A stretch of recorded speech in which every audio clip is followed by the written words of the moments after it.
सभी भाई और बहन को मेरा नमस्कार। आशा करते हैं आप सब मुस्कुराते होंगे और बहुत अच्छे होंगे। तो चलिए शुरू करते हैं आज का टॉपिक।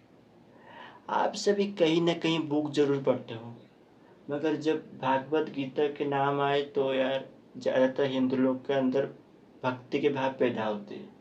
उसी प्रकार अगर कुरान की बात आए तो कई मुस्लिम लोगों के अंदर भक्ति के भाव पैदा हो जाते हैं। ठीक है, भागवत गीता को लेकर कई लोग कई प्रकार की बातें बोलते हैं। ठीक है, अब कई लोग तो बहुत ही तारीफ करते हैं भगवत गीता को लेकर। ठीक है, भगवत गीता को बहुत अच्छे कहते हैं और भगवत गीता को बहुत ही रेस्पेक्ट करते हैं। ठीक है, भगवत गीता पढ़ने से हमारे मन में पॉजिटिव ऊर्जा पैदा होती है और हमको कई प्रकार की एनर्जी मिलती है काम करने के लिए।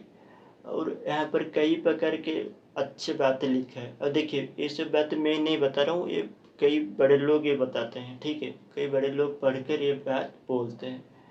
मगर कुछ कॉन्ट्राडिक्शन सामने आते हैं, कुछ कंट्रोवर्सी गीता को लेकर सामने आते हैं। जैसे कुछ लोग कहते हैं कि यहाँ पर कास्ट सिस्टम और नारीवाद को लेकर कुछ बुरे बात लिखा हुआ है। तो फिर और कुछ लोग कहते हैं कि आत्मा और पुनर्जन्म को लेकर कई बातें लिखे गए हैं, जैसे अनसाइंटिफिक बात है। देखिए यार, मैं सभी को ये बताऊंगा कि कोई भी बात, चाहे आप बुक के हो या फिर किसी भी लोग हो, कोई भी बात को आप ऐसे तुक्के से यकीन मत कर लो। ठीक है, भगवत गीता में कई प्रकार के अच्छे बातें लिखा हुआ है। अगर आप ऐसे कॉन्ट्राडिक्शन और कॉन्ट्रोवर्सी बातों को लेकर आप अगर ये बोलोगे कि भगवत गीता बुरे भाई है, बैड बुक है, तो ये गलत हो। ठीक है, और देखिए, अब्दुल कलाम जो मुस्लिम थे मगर वो कुरान के साथ साथ भगवत गीता को रोज पढ़ते थे। ठीक है, और देखिए यार, ऐसे बातें चलते होंगे, कोई आपको कोई पता नहीं। ठीक है, और जो भगवत गीता है वो कई पुराने साल के बुक है। ठीक है, तो ये भी हो सकता है कि बाद में, मतलब कुछ साल के बाद में कई पंडितों के द्वारा ऐसे बातें मतलब ऐसी कंट्रोवर्सी बातें ऐड करा होगा।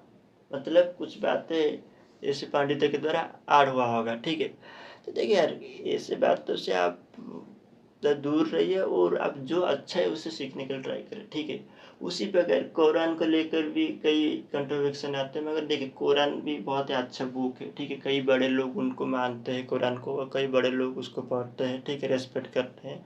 कुछ कंट्राडिक्शन बात है, जैसे कुछ लोग कहते हैं कि यहाँ पर अन्य धर्म के ऊपर बुरे बात लिखा हुआ है। देखिए, मैं भागवत गीता कंट्राडिक्शन को लेकर जो बताया उस सेम बात है यहाँ पर ही बताऊँ कुरान को लेकर।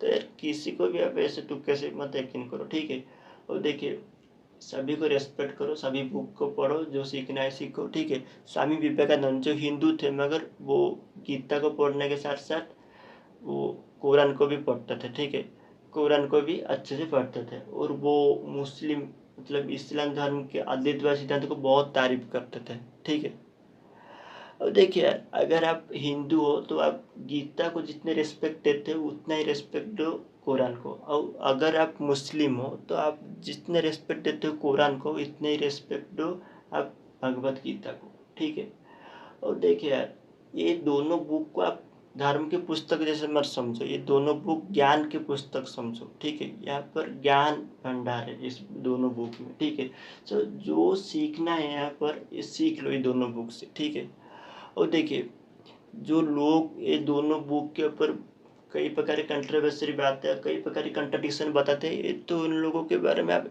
इतना मत ध्यान दो। आप स्वामी विवेकानंद और अब्दुल कलाम को फॉलो करो। ठीक है, हम यहीं से इस टॉपिक को समाप्त करते हैं। इस टॉपिक के ऊपर आप क्या रहे हमको कमेंट सेक्शन में ज़रूर बताना। सभी को मेरा नमस्कार।